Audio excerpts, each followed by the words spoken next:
Elizabeth Alexandra میری Windsor 21 April 1926 کو London میں پیدا ہوئیں۔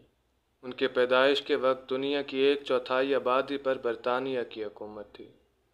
سلطنت برطانیہ کی وسعت کے بارے میں گزشتہ صدی کے وسط تک یہ کہا جاتا تھا کہ اس سلطنت میں کبھی سورج غروب نہیں ہوتا تھا۔ جب ملکہ الزبتھ دوم تخت نشین ہوئیں تو دنیا کے کئی خطوں میں تاج برطانیہ کے اقتدار کا سورج غروب ہو چکا تھا۔ اس کے باوجود وہ رسمی طور پر برطانیہ، آسٹریلیا، کینیڈا اور نیوزی لینڈ سمیت کئی ممالک کی سربراہ ریاست تھیں۔ اپنے اس 70 سالہ دور حکومت میں ملکہ برطانیہ نے کئی اتار چڑھاؤ دیکھے، لیکن اس طویل ترین دور حکومت کا آغاز ایک اتفاق کا نتیجہ تھا۔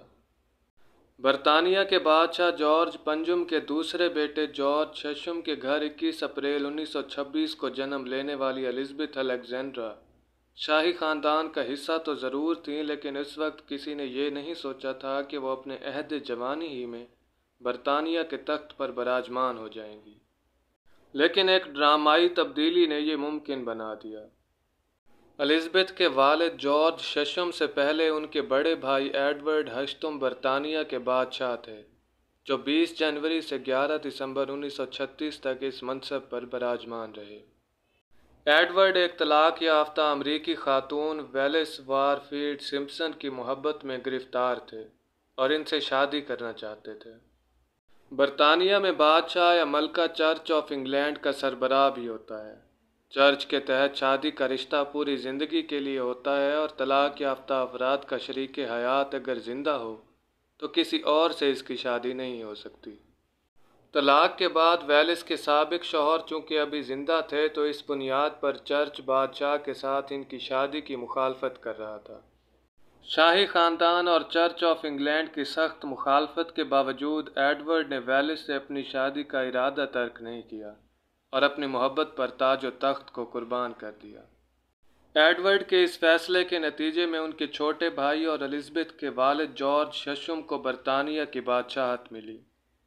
یہ وہی بادشاہ جارج ہیں جنہیں ہکلاہٹ کی شکایت تھی اور اس پر قابو پانے کے لیے ان کی مستقل مزاجی سے کی گئی کوششوں کو 2010 میں ریلیز ہونے والی فلم کنگز اسپیچ میں دکھایا گیا ہے۔ جارج ششم کی موت کے بعد 1954 میں صرف 25 برس کی عمر میں الزبتھ ملکہ بنی۔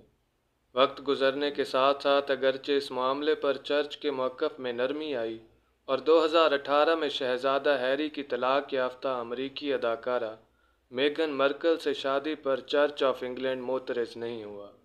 یہ اتفاق ہی کا نتیجہ تھا کہ ان کے والد کے بڑے بھائی نے محبت کی خاطر تاج کو ٹھکرا دیا، جس کے بعد بادشاہت پہلے ان کے والد کو ملی اور پھر ملکہ الزبتھ کے حصے میں آئی۔